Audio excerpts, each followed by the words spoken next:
Il faut donc prendre en considération cet ordre de choses. Il faut donner la priorité à ce qui mérite la priorité. D'ignorer ce sens des priorités est une porte sur l'égarement. Une porte sur l'égarement qui conduira premièrement à sous fahmi sharia, à une mauvaise compréhension de la loi révélée.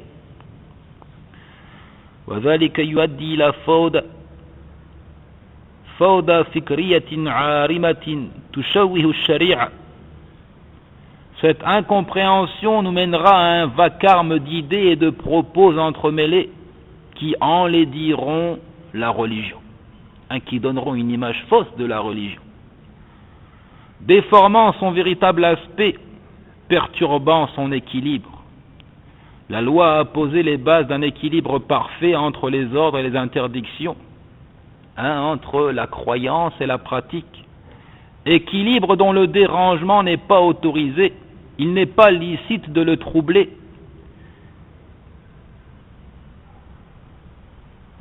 قال فهو تماما كنسب الدواء الواحد قد يؤدي تغييره إلى إفساده وإلغاء خصائصه إن لم ينقلب إلى السم قاتل. Il dit c'est exactement comme la composition d'un médicament. Une modification, aussi légère soit-elle, pourrait lui ôter ses propriétés, le rendre inefficace. Ou pire encore, elle pourrait en faire un poison mortel. ثانيا إهدار الأوقات وضياع الأجر. Le fait d'ignorer ce sens des priorités mènera au gaspillage du temps et à la perte des récompenses. إن تقديم المهم على الأهم يطيل الطريق ويهدر أوقاتا يمكن أن تستثمر في الأصلاح والأنفاع للفرد والأمة. De faire précéder le moins important sur le plus important ne fera qu'allonger le chemin, le rendre difficile, périlleux, tortueux. C'est une perte de temps, alors que ces précieuses heures auraient pu être utilisées à bon escient. On aurait pu les faire fructifier dans tout ce qui profite à l'individu et à la communauté en général. Celui qui ignore les différents degrés de valeur des œuvres s'appliquera à l'exécution d'une œuvre maigrement rétribuée au détriment de ce qui est amplement récompensé. Il se concentrera sur ce qui n'en valait pas la peine, il déploiera de grands efforts et s'épuisera pour, en fin de course, ne récolter que peu de fruits.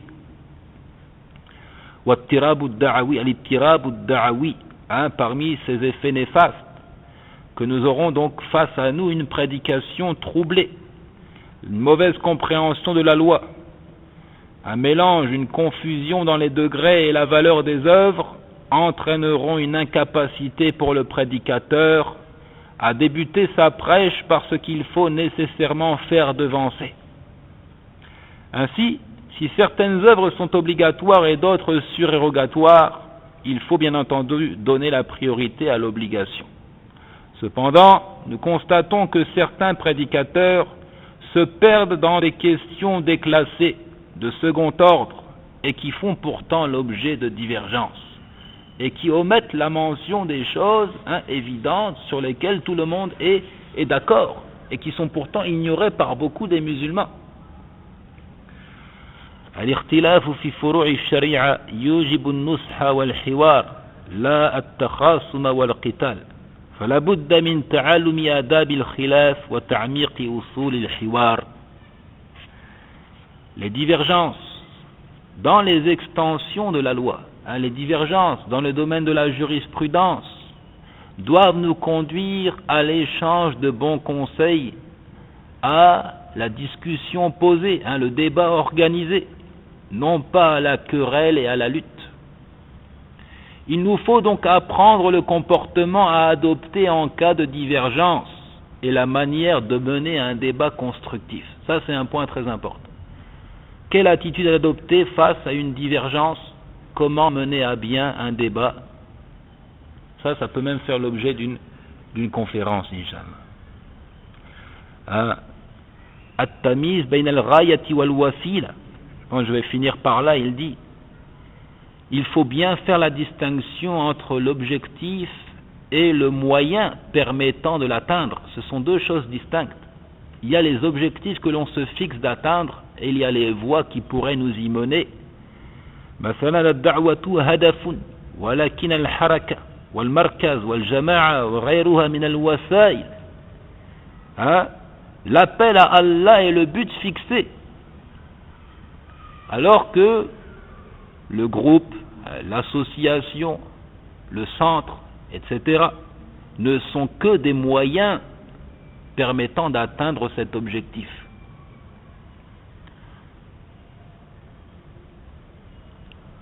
والثبات في الأهداف والمرونة في الوسائل بحسب ما يسمح به الشرع. Il faut donc être ferme en ce qui concerne les buts fixés, ce qu'on appelle as-thawabit, les choses qui ne changent pas en matière de religion, qui sont fixes. Il est question d'inviter les gens au monothéisme pur.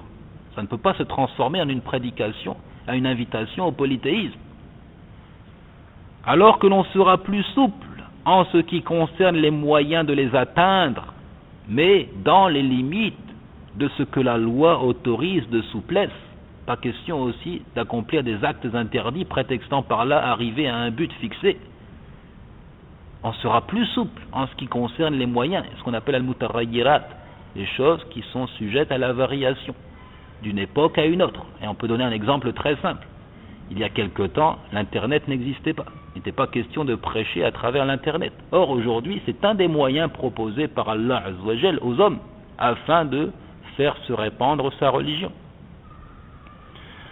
وعن عائشة رضي الله عنها قالت ما خير رسول الله صلى الله عليه وسلم بين أمرين قط إلا أخذ أيسرهما ما لم يكن إثما فإن كان إثما كان أبعد الناس منه.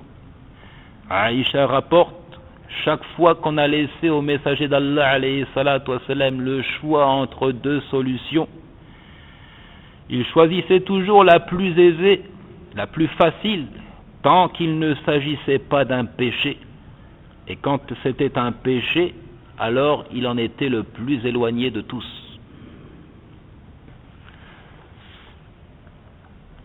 Et enfin, إحسان الظن بالمسلمين وحمل كلامهم على أحسن محامله.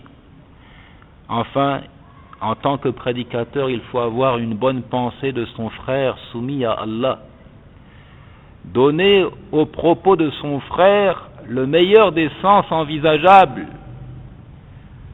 Cacher ses défauts, sans pour autant oublier de rappeler aux concernés ses erreurs afin qu'ils se corrigent, et ce de la meilleure façon. عدم التعصب للجماعة التي ينتسب إليها الفرد والترحيب بأي جهد طيب يقدمه الآخرون ما دام موافقا للشرع وبعيدا عن الإفراط والتفريط. Afin de ne pas s'attacher fanatiquement à un groupe, d'accepter avec bienveillance les avis d'autrui, les accueillir chaleureusement, accueillir tout effort fourni par les autres tant qu'il est en conformité avec la révélation. Et la règle que nous avions déjà développée dit on considère le contenu des propos, peu importe qui les prononce, si c'est une vérité, il convient de l'accepter. والأصل بين الجماعات الإسلامية التعامل والوحدة فإن تعذر ذلك فالتعاون وإن تعذر ذلك فالتعايش والرابعة الهلاك. Il dit enfin la règle de base régissant les relations qui peuvent exister entre différents groupes de prédication,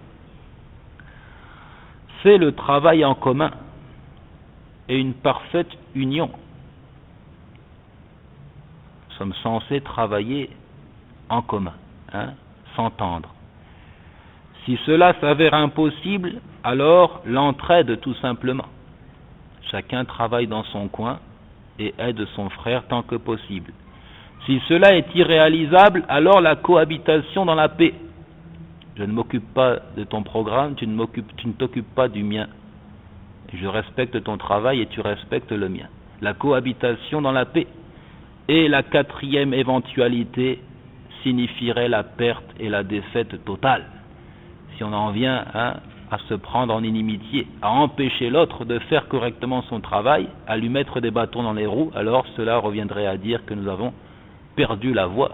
Nous sommes sortis du sentier tracé par Allah Azza wa Jal.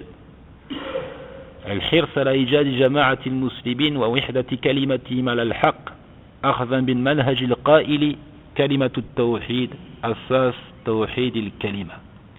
Il faut donc être avide de voir se réaliser l'unité de la communauté, que le groupe des serviteurs d'Allah soit soudé et fort, agissant selon la règle qui dit le témoignage de l'unicité d'Allah est la base sur laquelle unifier la concordance des propos. Alors on commence par appeler les gens au respect de l'unicité d'Allah, à s'écarter de toute forme d'associationnisme et d'innovation en matière de religion. C'est sur cette base que l'union sera solide et vraie. C'est sur cette base que l'union sera solide. C'est ainsi que l'on évite la réelle scission. La voie n'est pas de se voiler les yeux sur des divergences graves qui relèvent du credo, pour ensuite s'apercevoir que l'ennemi est dans nos propres rangs et non pas à l'extérieur. Il faut enfin bannir l'esprit partisan, chaque groupuscule exultant de ce qu'il détient. Jama'atu min al-muslimin, la jama'atu al-muslimin. La vraie compréhension de tout regroupement en vue de la prédication, c'est de se considérer comme étant un groupe de parmi les serviteurs d'Allah et non pas le groupe des serviteurs d'Allah.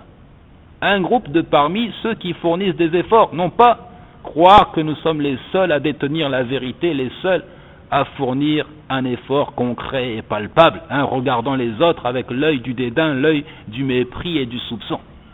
Ce n'est pas correct. هذا والله تعالى أعلم.